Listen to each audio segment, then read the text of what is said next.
মেহেরপুরে হারিয়ে যাওয়া ও প্রতারণার মাধ্যমে খোয়া যাওয়া ৮২টি মোবাইল ফোন এবং ৪৯,০০০ টাকা উদ্ধার করে প্রকৃত মালিকদের কাছে ফিরিয়ে দিয়েছে জেলা পুলিশ।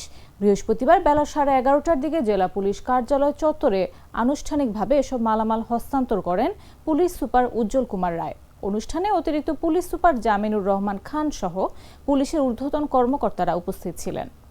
গরিব মানুষ খোঁজাখুঁজি করতে লেগে তখন পাড়ার মানুষ থানায় যাই ডিডি করে ফোন পাওয়া যাবে। ডিডি করলাম, ডিডি করে 10 মাস পরে পাওয়া গেছে। আজকে ফোনটা পাই ভালো হয়েছে, পুলিশ ভাইদের সাহায্যের দিকে আমরা পালাম। আমার মামাতো বোনের বিয়েতে ফোনটা হচ্ছে টেবিলের উপর ছিল, তো 5 মিনিট মতো পরে ঘুরে এসে আর ফোনটা খুঁজে পাইনি। তো এক বড় ভাইয়ের পরামর্শে আমি থানাতে জিডি করেছিলাম। অপেক্ষায় ছিলাম, যেহেতু নিজেদের ভিতরে হারাইছে, আত্মীয় স্বজনের ভিতরে কেউ নিছিল হয়তোবা, আশাতে ছিলাম হয়তোবা পাওয়া যাবে। সেই আশাতে প্রায় 10টা মাস অপেক্ষা করছি। তো গত পরশুদিন সন্ধ্যার দিকে আমাকে অফিস থেকে ফোন করে যে আপনার ফোনটি পাওয়া গেছে। তো অ্যাকচুয়ালি মোবাইলে অনেক শখের জিনিস মানুষের।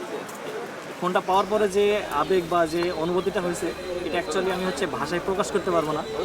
অনেক অনেক ধন্যবাদ জানাই পুলিশ সুপার এবং ক্রাইম ইনভেস্টিগেশনের যে কর্মকর্তারা আছে, যে আমার ফোনটি উদ্ধার করে দিয়েছে। আশা রাখবো আমার মতো যারা ভুক্তভোগী আছে তাদেরও যেন সব সমস্যার সমাধান হবে এই সস্তা কেবল বদলে বিজলি কেবলস লাগালে। বিজলি কেবল, নিরাপদ আজীবন।